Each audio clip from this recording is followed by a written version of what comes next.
I had been married for 6 years. I knew my husband's coffee order, his childhood fears, the exact sound of his breathing when he was pretending to be asleep. I knew him, or I believed I did, which I would come to understand is a completely different thing. My husband had twins with another woman, and I didn't even get a warning email, but before we continue, please make sure to like, subscribe, and kindly drop a comment on the location from where you're watching. My name is Naomi Sinclair, and I was at St. Carver's Hospital on a Tuesday morning because of a scheduling mix-up. Not fate, not instinct, a scheduling mix-up. My blood work appointment had been rescheduled twice. The third slot landed on a Tuesday, and I parked on the east side, which meant I walked through the maternity wing corridor to reach the elevator. Had I was looking at my phone, I almost didn't see him. Ethan was through the glass of the maternity ward, visible for just a moment, framed in the corridor window, standing with the posture of a man who is completely, entirely present somewhere. He was not at the client meeting he had texted me about at 7 that morning. I stopped walking. A nurse appeared at my elbow, young, warm, the warmth of someone who works in a ward where most people arrive happy. "Can I help you?" "That man," I said, through the glass. "Do you know why he's here?"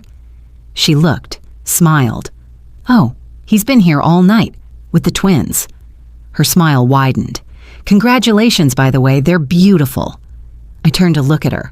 "I'm sorry," I said. "What?" The smile did something complicated. The Sinclair twins," she said carefully, "born last night. He signed the—" She stopped, looked at me. Really looked. Are you Mrs. Sinclair?" "I am," I said. "Oh," she said. "Oh," she said again, quieter. We looked at each other in the corridor while the maternity ward beeped and hummed behind the glass, and my husband stood on the other side of it with his back to me, completely absorbed in a life I had not known existed. He signed the birth forms. My husband had signed the birth forms for twins. Twins I had not carried. Twins I had not known about. Twins born last night while he texted me about a client meeting at 7 in the morning. My hands were steady. My hands were so steady, it frightened me. I thanked the nurse. I found the elevator. I went and had my blood work done. Because I needed to think. And I have always thought better when I finish what I came to do. I sat in the waiting room with a cotton ball taped to my arm and thought, my husband has twins. And then because my brain apparently needed somewhere to go with that. He's been here all night. He couldn't stay awake for our anniversary dinner 2 years ago. He fell asleep at the table. I have the photo. I sat in that waiting room and I did not cry. I drove home instead. And then I sat in my car in my own driveway and I cried for 22 minutes because the cotton ball was off and I had finished what I came to do and there was nothing left to do except feel it. It felt, in case you're wondering, exactly as terrible as you'd expect. Let me tell you what our marriage looked like from where I was standing. 6 years. On a house we'd chosen together.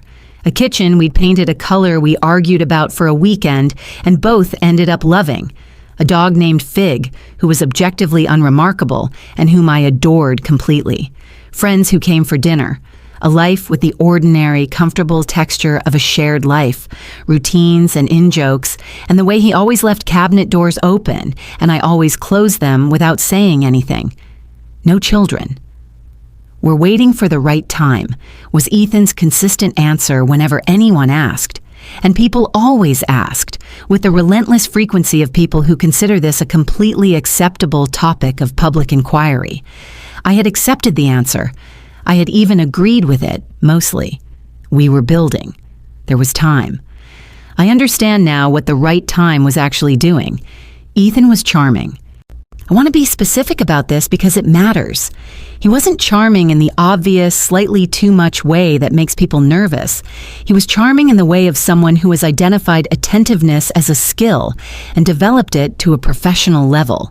He remembered your drink order and your sister's birthday, and the thing you mentioned in passing 4 months ago that you'd completely forgotten you'd said. People trusted him immediately. I had trusted him immediately. And I had kept trusting him for 6 years, with the specific, unexamined trust of a woman who had never been given a concrete reason not to. The late nights I had filed under, property development. The business trips under. He travels for work, that's just how it is. The occasional distraction, the phone angled away, and the calls taken in the other room, all of it filed under normal married life, because I had decided that examining it more closely would make me the kind of wife he occasionally, very gently, suggested I shouldn't be. "You're not one of those suspicious women," he had said once, lightly, admiringly even. I had taken it as a compliment. I understand now that it was instructions. I called my sister from the driveway after I stopped crying. Maya answered on the second ring. "I need you to come over," I said. A pause. The specific pause of someone reading my voice like a text. "I'm leaving now," she said.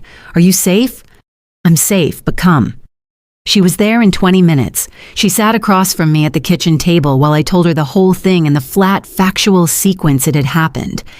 Maya listened without interrupting, which was extraordinary for Maya, who has opinions and delivers them without being asked. When I finished, she said nothing for 5 seconds.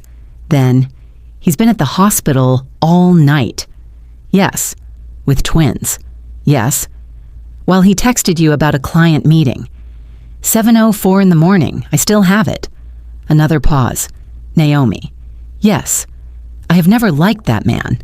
"I know. I have said this multiple times, in various ways." "Maya, I once told you he had the energy of a man with a second phone, and you told me I was being dramatic." I looked at her. "You were right," I said. She looked back at me. "I take no pleasure in this," she said. You're taking some pleasure in this." "I take very little pleasure in this," she said. "What do you need?" "I need to find out who the mother is," I said, "before he knows I know, because the moment he knows I know, I get the constructed version. I need the real one first." She nodded. "How?" "Birth registration is public record," I said. Maya looked at me for a long moment. "You cried in the car," she said, not a question. "For 22 minutes. "Good," she said. "And now?" "Now I need information." She pulled her chair around to my side of the table. "Let's find her," she said. Her name was Lila Monroe. The registration told us that, and an address 40 minutes from our house, close enough to be deliberate, far enough to feel safe, which I was beginning to understand was exactly how Ethan liked things arranged. I drove there alone. Maya argued. I held firm. This was not a conversation I wanted an audience for. Not until I understood what I was walking into. The building was a converted Victorian house, split into flats, well-maintained, window boxes, the kind of building where someone has made a careful home. I stood outside for a moment. You can do this, I thought. Then, you are a woman who had blood work done 40 minutes after discovering her husband's secret family. You can absolutely do this. I rang the bell. The woman who answered was not what I had assembled in my head during the 40-minute drive. I had expected one of two things, defensiveness or bravado, the brittle brightness of someone caught, or the aggressive posture of someone who has decided they have nothing to apologize for. Lila Monroe was neither. She was my age, roughly, dark-haired, pale in the specific way of someone who gave birth the previous night and is operating on the absolute edge of her reserves. She still had her hospital wristband on. She looked at me. Recognition moved across her face, quiet, not surprised. "Naomi," she said, not a question. "Lila," I said. We looked at each other. "He told me," she said carefully, "that you already knew." I felt the words land somewhere in my chest. "He told you I knew," I said, "that you'd reached an arrangement, that the marriage was... He said you were fine with it." Fine with it. I thought about the kitchen we'd painted together, the dog named Fig, the cabinet doors. "I was not fine with it," I said. "I didn't know about it. I found out 3 hours ago by accident in a hospital corridor." The color in her face shifted completely. "Come in," she said. Her kitchen table became the most honest surface I encountered that year. She made tea. I watched her move around the space. Small flat, carefully organized, baby things still in packaging. Through a half-open door, a hospital-grade bassinet. "How long?" I asked. 2 years. 2 years. I did the arithmetic automatically. 2 years ago, Ethan and I had redecorated the living room. He had strong opinions about the lamp placement. He told me he was separated, she said. That the divorce was complicated, but moving forward. Separated. It wasn't, I said. I understand that now. When did you find out you were pregnant? 7 months ago. I told him immediately. He seemed... She stopped. Happy. He talked about the future. He said he had a plan. He always had a plan. This was, I realized, Ethan's signature move. The plan. Delivered with the warm, confident specificity of a man who has thought this through and knows exactly where everything is going. It made you feel safe. It made you feel held. It made you stop asking questions because the questions had already been handled by someone more organized than you. He had delivered the plan to both of us. Different versions. Same technique. Did you know, I said, at any point, did you know the marriage was still real? She looked at her tea. 6 months ago, she said, I found a photo on his phone. How recent, the two of you. A pause. I asked him. He explained. She stopped. I was pregnant. I wanted to believe him. I chose to believe him. That's my part in this. I looked at her. 6 months ago, she had found something and chosen the easier interpretation because the alternative was too large and she was alone and expecting twins.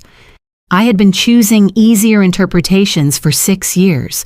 We were, in this specific way, not so different. The twins, I said. What are their names? Something changed in her face, opened up. Ava and Sam, she said. Healthy? Perfect, she said softly. I nodded. Tell me everything he told you, I said. All of it. I'll tell you everything he told me, and then we'll see what the actual picture looks like. She looked at me for a moment. Okay, she said. We talked for 2 hours. By the end of it, one thing was very clear. He had told her I was fine with it. He had told me we were waiting for the right time. He had told us both he had a plan. The plan, it emerged, had primarily been about him. That night, I couldn't sleep. This is the part I glossed over in my own head for a while. The actual nights. The operational days were manageable. The nights were not. I lay in our bed, in the dark, next to the indent in the pillow from a man who had left that morning for a client meeting that wasn't a meeting. And I thought about 2 years. I thought about Ava and Sam. I thought about Lila's face when she described how happy he had seemed when she told him she was pregnant. Had he been happy? What did that mean? What did any of it mean about 6 years of a life I had believed was real? I got up at 2 a.m. and sat on the kitchen floor with Fig, who placed his head in my lap without being asked, and I cried in a way that was completely different from the car crying. That had been shock. This was grief. The specific grief of understanding that what you thought was a foundation was actually something else.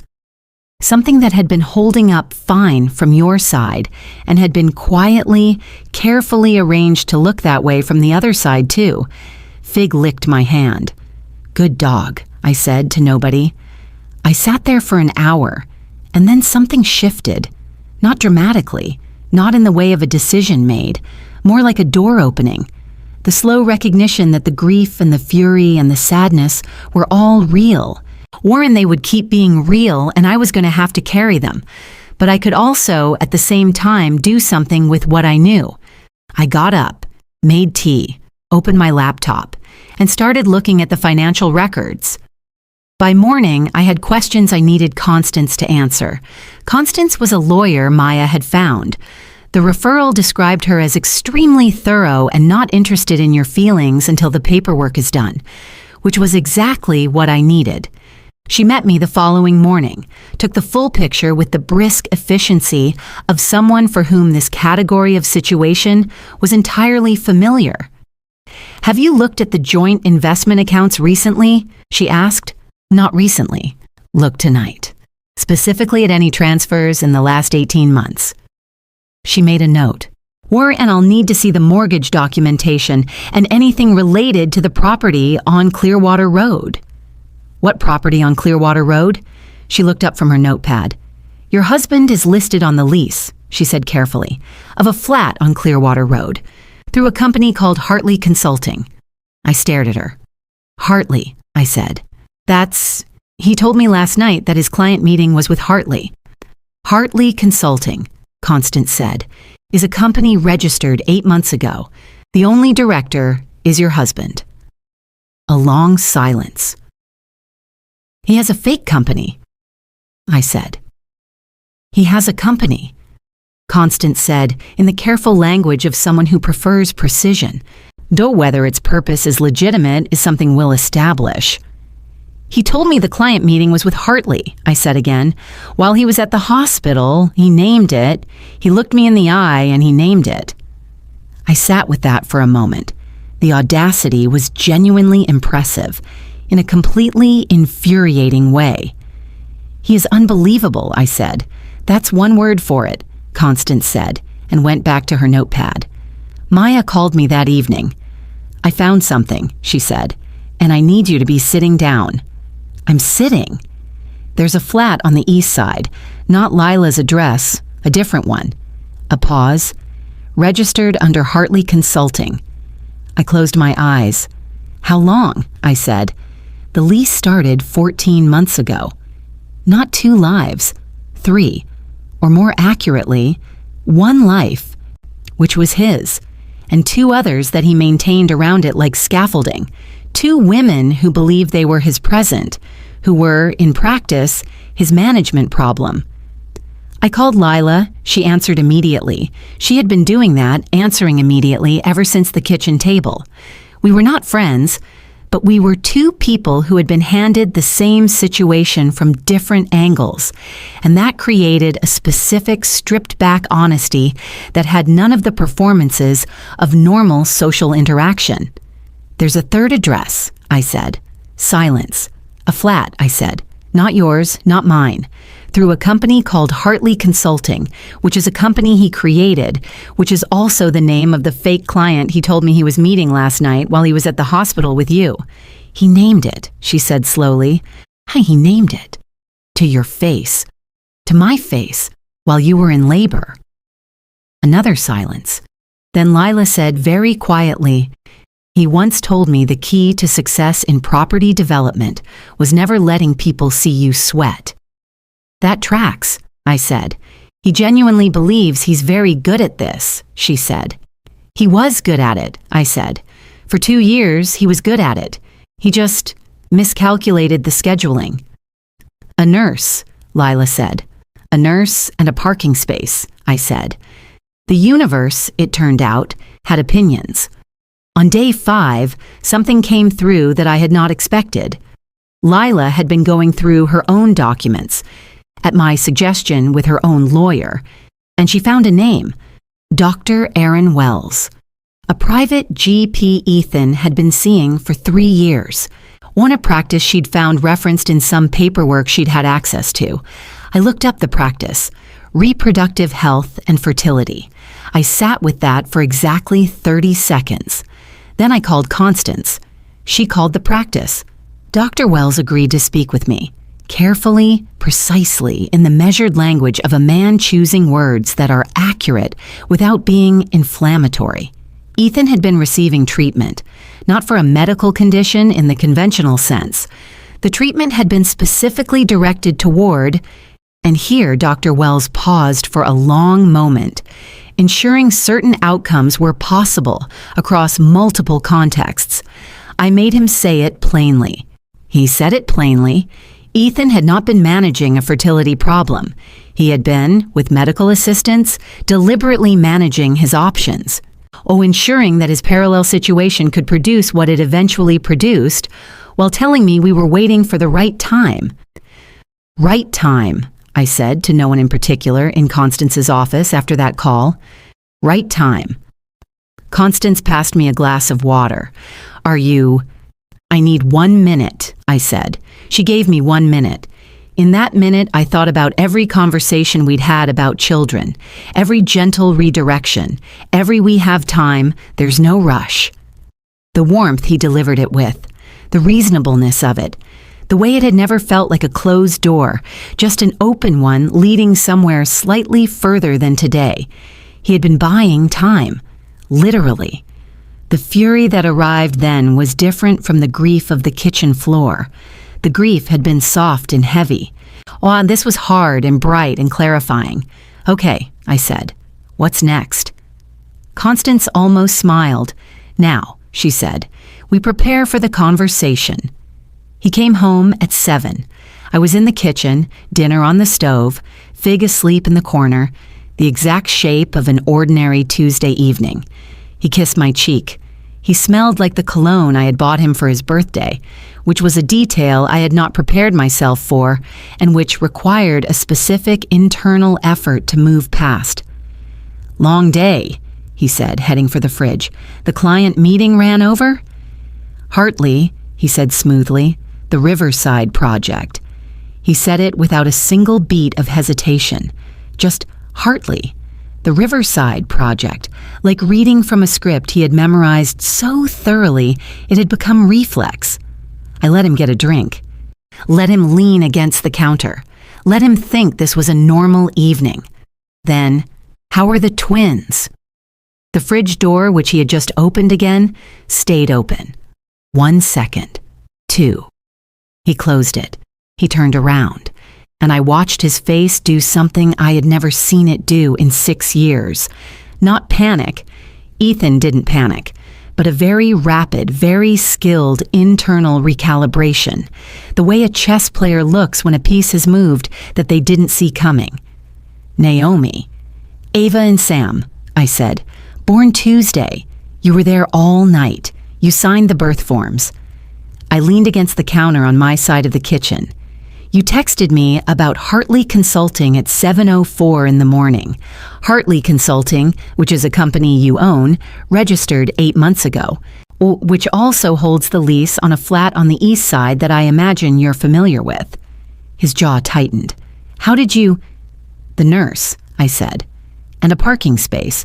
And the fact that I've had 4 days to talk to Constance, my lawyer, and to look at our financial records and to have a very long conversation with Lila, who sends her regards. Something moved through his face at Lila's name. Naomi. Listen. I am listening, I said. I've been listening to you for 6 years. You're very good at talking. I'd actually like to hear what you say now that I already know the answer. He sat down, which surprised me. Ethan rarely sat when he could stand. Standing kept options open, kept him in control of a room. The sitting told me more than anything he said next. I was going to tell you, he said, and the silence that followed lasted about 4 seconds. When? I said. He had no answer. Of course he had no answer. There was no answer to that question that wasn't an admission that he had never been going to tell me. Not because he'd run out of time, he'd had 2 years, not because the right moment hadn't come. You do not wait 2 years for the right moment to tell your wife you have a second family. He hadn't told me because telling me would have required choosing. And Ethan, I was understanding, did not choose. He maintained. He managed. He kept all the structures standing and told himself that was a kind of love. You weren't going to tell me, I said. Flat. Final. It's more complicated. The Hartley account has been used to redirect money, I said. Constance has the records, the flat lease, the fertility clinic, doctor. Wells was very informative. The asset restructuring you've been doing for the past 18 months in anticipation of a future you had planned without telling me about. He stared at me. You've known for 4 days, he said slowly. Yes. And you didn't. You just... I finished what I came to do, I said. I've been doing that since Tuesday morning. He looked at me with an expression I hadn't seen from him before. Not guilt. Guilt would have been something. Guilt would have meant he understood the weight of what he'd done. It was something more like recalibration. The face of a man who has just discovered that the woman he had categorized as manageable is not, in fact, manageable. "Naomi," he said, "I love you. Whatever you think, I have always—" "I know you believe that," I said. "That's the part that would almost be sad if I weren't so angry." I straightened up. "The divorce papers are being prepared. Constance will be in touch with your lawyer. The asset restructuring you've done is fully documented, and it will be fully addressed. We can work through—" "No," I said, "we can't. Just listen. Ethan." My voice was entirely steady. I was proud of that, and I will admit it. "You built a fake company called Hartley, told me last night you were meeting with Hartley, and did this while your other family was being born. I don't think there's a version of just listen that covers that." He had nothing. For the first time in 6 years, Ethan Sinclair had absolutely nothing. I picked up my bag. "I'm staying at Maya's," I said. "Fig is coming with me. Don't touch the joint accounts." I walked to the door. Naomi... "Goodbye, Ethan," I said. I closed it behind me. Fig trotted out ahead of me like he'd been waiting for this. Smart dog. Maya's reaction to the Hartley detail was immediate and comprehensive. "He named his fake company after a fake client," she said, "and then named the fake client to your face, while his secret girlfriend was in labor. Yes? He told you he was meeting Hartley while he was at the hospital with Lila. Yes? And Hartley is him. Also, yes." Maya put down her wine glass. "I don't know whether to be impressed or furious," she said.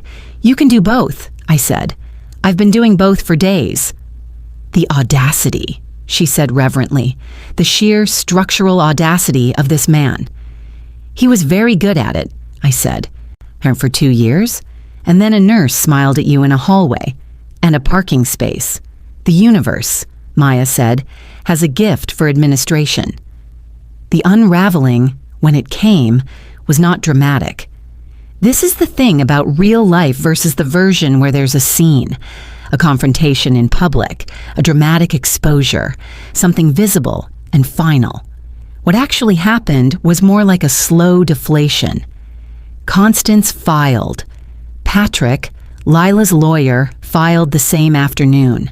2 women, 2 separate cases, 1 set of facts, timed together deliberately. His lawyer's response, Constance told me, was notably less composed than Ethan's own communications typically were. The fake company was the problem they hadn't anticipated. Hartley Consulting had been used as a conduit for expenses that were, on paper, business costs, and were, in practice, the operational costs of a life Ethan was running in parallel. The flat, various other things. It had seemed very clever when only one person was looking at it. It was considerably less clever with 2 legal teams cross-referencing their findings. There was also the matter of a business dinner. Ethan had, 3 weeks after I filed, attended a property industry event. His first significant professional appearance since the filing had become known to his colleagues. He had arrived with the confidence of a man who believes composure can outrun reputation. He'd been seated by what could only be described as a masterpiece of event planning logistics, next to the husband of a woman who had known me for 10 years and who had, at Constance's request and with considerable personal enthusiasm, ensured the seating arrangement. I was not there. I did not need to be there. I received a text from Maya at 9:47 that evening that said, "The table was awkward. He left early. You're welcome," followed by 3 emoji I will not reproduce here, but which perfectly captured the energy. We met for coffee 6 weeks after the filings. Lila looked different from the door of her flat, less hollowed out, still tired in the way of someone with newborn twins, which is a category of tired all its own, but underneath it, something steadier. "How are they?" I asked. She took out her phone without being asked, turned the screen toward me. "Ava and Sam, 2 months old, looking at each other with the concentrated, baffled attention of people encountering something interesting for the first time. "They're doing really well," she said. Something in her voice had warmth in it that hadn't been there before. "Sam hates sleeping, and Ava loves it, and they are already each other's best company." "They look like they have opinions," I said. "They both do. I think they get it from me." She smiled briefly. "And probably from—" She stopped. "It's okay," I said. "It's strange," she said, "trying to figure out what to keep and what to— when someone was a lie and they're also the father of your children and you're trying to work out the taxonomy of it." "I know," I said. "I'm still working out what 6 years means when the frame around it turns out to be different from what I thought." "Does it make the 6 years less real?" I thought about it. "No," I said. The real things were real. The moments were real. He was present in the real moments. That's what made it work. What wasn't real was the framing, the structure, the architecture around it. "The plan," she said. "Always the plan," I said. We sat with that for a moment. "Can I ask you something?" she said. "Yes." "When you came to my door, that first day, what did you expect?" "I expected to be angry at you," I said. "I had 40 minutes in the car and I used some of them on that." "And you opened the door and you were still wearing the hospital wristband," I said. "And you looked exactly like someone who had also been told the wrong story." She looked at me. "He thought separating us was the management," I said. "He didn't understand that the thing he was managing was us knowing the same truth. Because the moment we compared versions, there was nothing left," she said. "Nothing left," I agreed. And she looked at the photo of Ava and Sam on her phone screen. "Thank you," she said, "for coming to the door." "We both deserve the truth," I said. That's all it was. The divorce finalized 7 months later. The settlement was comprehensive. Constance used the word satisfying once, which from Constance was essentially a standing ovation. I sold the house, bought something smaller, entirely chosen by me. Every piece of furniture, every color, every decision made without reference to anyone else's opinion. The day I moved in, I stood in the empty living room and felt something I hadn't felt in a long time. Space. Just space. Fig adapted immediately and claimed the sunniest corner. Smart dog. Maya came for dinner the following week and said, looking around, "I like this. This feels like you." "It is me," I said. "The other place felt like a management decision," I said. She raised her glass. A year later, I had coffee with a friend who asked me what I'd learned. I thought about it properly before answering. "I learned," I said, "that attentiveness can be genuine and strategic at the same time, that those things aren't mutually exclusive, which is what makes it so effective and so hard to see. And I learned to look at the things I'm choosing not to examine," I said, "because if I'm choosing not to look at something, there's usually a reason, and the reason is usually mine, not the situation's." "That sounds hard. It's just honest," I said. "I chose easier interpretations for a long time. I'm not going to do that anymore." She nodded. "Are you happy?" she asked. I thought about the house that was mine, the dog in the sunny corner, and the work I'd gone back to with a focus I hadn't had in years, the ordinary Tuesdays that were simply ordinary, nothing underneath them that I didn't know about. "Yes," I said, and I meant it, and I didn't qualify it. And that, the not qualifying it, was how I knew it was true. He had built 2 lives around the one he was living. He had kept us separate because together we were something he couldn't manage. He was right about that. Together, we were something he could not manage at all. 2 women given different stories who sat down at a kitchen table and compared them, and in the comparing, found the truth. He thought the separation was the strategy. He never understood that the separation was the only thing holding the whole structure up. The moment it went, everything went with it. He thought he could divide us. But in the end, His lies brought us together, and together was the one thing he had absolutely never planned for. If you enjoyed this story, please support us by subscribing and kindly drop a comment on the location from where you're watching. Thank you.